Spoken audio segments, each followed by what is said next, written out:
What is up, guys? Arm here today, and today I have for you a video where we're continuing with the Black Tower Skybreak Spire Raid Boss Guide series here, where we're going to go over Boss 2, the Generals. So what you're going to see is the method that I like to run with my parties, which is the method where we go ahead and cheese the boss. Cheesing the boss really isn't too much different from the requirements to do the actual mechanics, so that's why I'm going to show you the easy way to do this boss instead of the hard way. In order to do this method, though, you need to have 6 players on your team that do a total of 246,000 DPS, which sounds like a lot, but it's only 40,000 about DPS per person. So if you have 2 buffs in your party plus a thing of higher DPS players, you'll be fine with this this method. So what's going to happen in this method is you're going to see is that we're split into 2 parties. So party 1 starts on these pads right here, and party 2 starts at 12 o'clock on the pad up there. So what's going to happen is party 1 is going to run into the middle when everybody is confirmed. Make sure you're standing outside of the circle that you see me standing inside of. Do as I say, not as I do. If you stand inside that circle, there's a chance that you won't get sent into soul separation. You just need to be outside that circle, but still close to the boss if you're in the soul separation party. If you are not in the soul separation party, your job is to move clockwise around the map, and you'll see the orange dots on the map in the top right move as it goes. But I'm also going to have to do this mechanic when I get out of soul separation, so you'll be able to see it, and I'll tell you the timing. So just hold tight. So if you are in the soul separation group, your job is very, very simple. DPS for your life. You have 2 minutes and 10 seconds to kill this guy on the inside. It's really not that bad. He has 32 million health. You have 6 players. 2 minutes, 10 seconds, like I said, is 246,000 DPS across all of your players. So, you know, most people are about the 35,000, 40,000 mark for completing the stories. You just need to make sure you have 6 players that can do this. On the rest of your party, literally does not matter what your DPS is. So you just need 6 strong players. Anyway, though, the boss is going to open up CC bars on the inside periodically. On the inside, you're going to want to stun when that CC bar opens up. The reason you want to stun, as you see right there, is that it'll prevent him from throwing projectiles at the people on the outside area. People on the outside area, your job is just to simply DPS the bosses on the outside and rotate around. If you're on the inside, the boss really isn't going to do too much to you except for your tank on the inside, so you can actually spec all of your points into attack to help make sure that you kill this boss in time. If you are on the outside, you should spec your stuff into defense just in case the inside screws up and the boss starts to throw crap at you, so you do not die. But anyway, you're just DPSing the boss on the inside. Outside, I'll explain it now since when I come out you'll be able to see it. So on the outside, underneath that health bar, the 100% bar like I said in the last video, you're going to see a buff, and I'll point it out when I get to it. That buff is going to stack up to 30 times once every 2 seconds, depending on what boss you're fighting.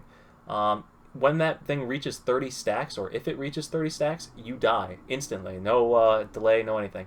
That buff, or that debuff, it lowers your healing but increases your piercing. It's a weird sort of mechanic, but it doesn't really matter. Just make sure you move to another pad before it actually gets to 30 stacks. If you move to the pad, you'll be fine.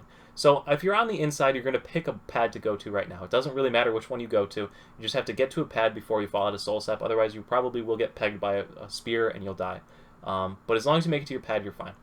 So now I'm going to point up on the screen where you go ahead and see that little debuff. It's right by that 100%. So you can see mine stacking. I think is at 4 or 5 stacks right now. Can't really tell in the preview player. But anyway, when that reaches about 20 stacks, you're going to want to rotate to the next pad. But this is the rest of the boss fight here, guys, really. It's just DPSing these guys. Now, if you are on the outside to start, or if you're on the outside after coming out of soul separation, do not CC these bosses whatever you do. Do not think about CCing. Do not put your fingers near any CCs. If you CC these bosses, they will jump. If they jump, they heal, and then it screws up this whole cheesy mechanic here. But basically, as you see right there, I hit 20 stacks of the green buff, so I moved over to this purple boss, and now you see I'm getting purple buffs. These debuffs go away after, I think it's like 60 seconds, so you'll be able to just walk around this map pretty easily. You don't have to worry too much. You just basically keep rotating clockwise around the map until these bosses are dead. Make sure you move when your stacks are at 20 stacks. So right here, you're going to see we finish off the bosses. So it's really simple. Just DPS on the inside, move around, DPS on the outside. If you're on the outside, never touch a CC. If you're on the inside, stun whenever stun comes up. So now the boss is going to spawn again in the middle. So take this time to heal. There's no timer yet. There's no enrage. It doesn't matter when you start this boss. So make sure your party's fully healed, fully geared up, taking all their health pots, all their potions before you go to fight this boss. Boss on the inside, I think it's 45 seconds, something like that, to kill him. He's only got like 11 million health or something, so it's not that hard at all, especially with 12 players.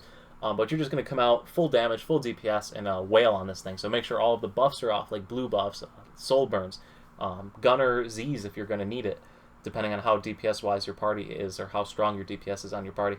But anyway, it's really simple. So now we got everybody ready to go, and we're going to go ahead and start this.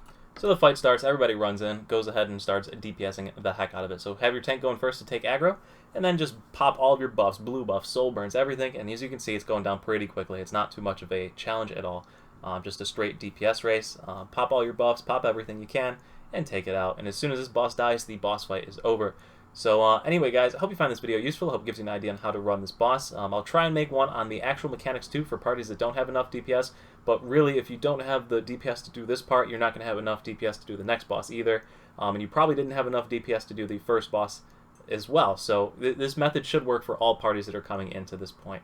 But anyway, guys, thanks for watching. Hope you found it useful, and I'll see you at the next video. Peace.